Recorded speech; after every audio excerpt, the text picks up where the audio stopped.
Tell Me is a track from Mike Stern's Between the Lines album. There's a sort of a trio of albums that I always still listen to this day. Standards and other songs, Is What It Is, and Between the Lines.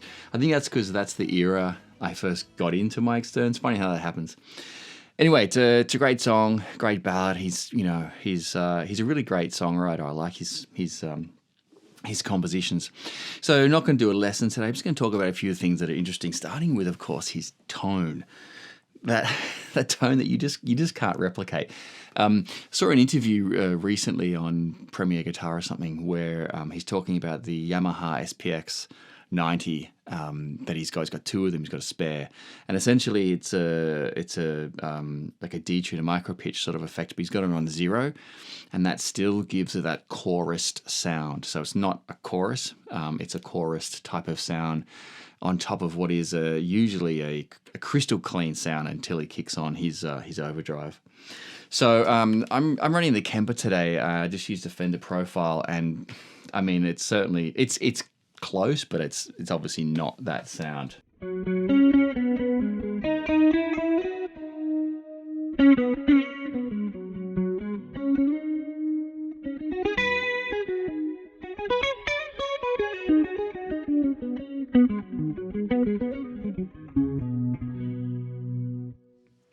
So I have some reverb, which I don't actually think he uses. A little bit of delay. I have a micro pitch on the Kemper, which gives a nice widening, and I did add some chorus, even though he doesn't use chorus, to get kind of into that ballpark.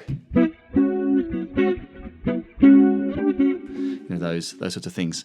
Anyway, so it's a tricky tone to get, but recommended. I'm on this guy, which is sort of similar structurally to what he's got. The humbucker on the neck. I rolled the tone off a little bit, and it's a crystal clean amp again. He uses a twin a lot, I think, because they're easy to rent, but they got a lot of high headroom as well. So he's got very, very clean until he kicks on his overdrive. For the overdrive, I used a Boss SD1, which is exactly the same as he's got. Mine's 25 years old. But it's that kind of like...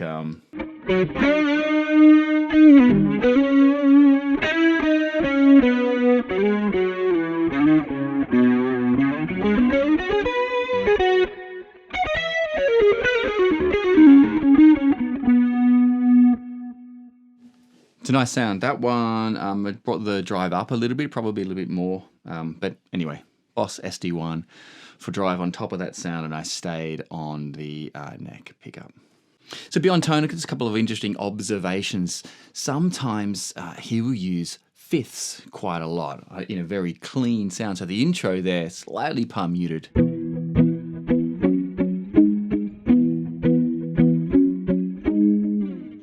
He's using fifths, right? And he does that in some of his songs there. It's really nice the way he does that. Another observation is his phrasing. And phrasing, look, that's the fingerprint of every guitarist, right? It's what gives them, their character. Now, the melody here is not particularly fast, but the phrasing, the way in which he plays it is interesting. So the first one, we've got an interval of a 6, so you could just do that way, but he slides into that 6. So you think, okay, how am I going to play that? You could slide in. Well, I ended up doing the 5th here and sliding up that way.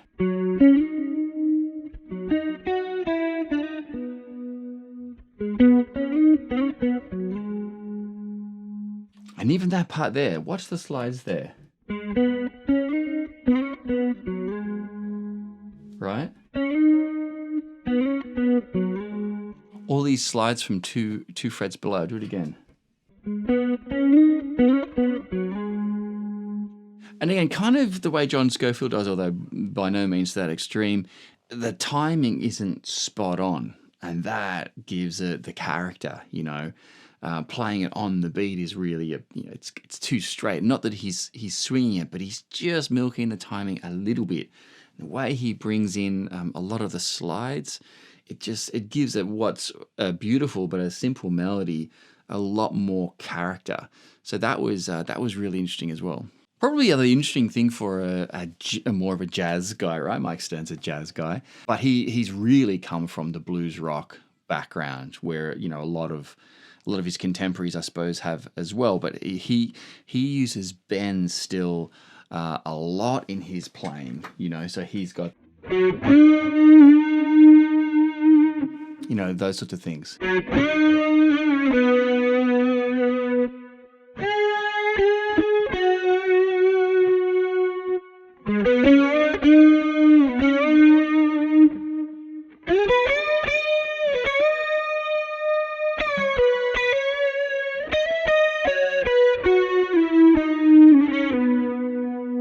And then he's got that one, at the end, he's crescendoing.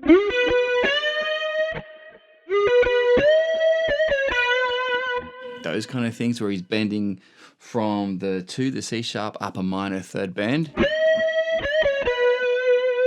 Really, really nice, and you don't hear that a lot in a jazz or a fusion. I mean, Scott Henderson, sure. But again, interesting way. These bends are always spot on. So anyway, some thoughts there. Good luck. I hope you check it out and learn it yourself. It's a great one. All right, see you next time.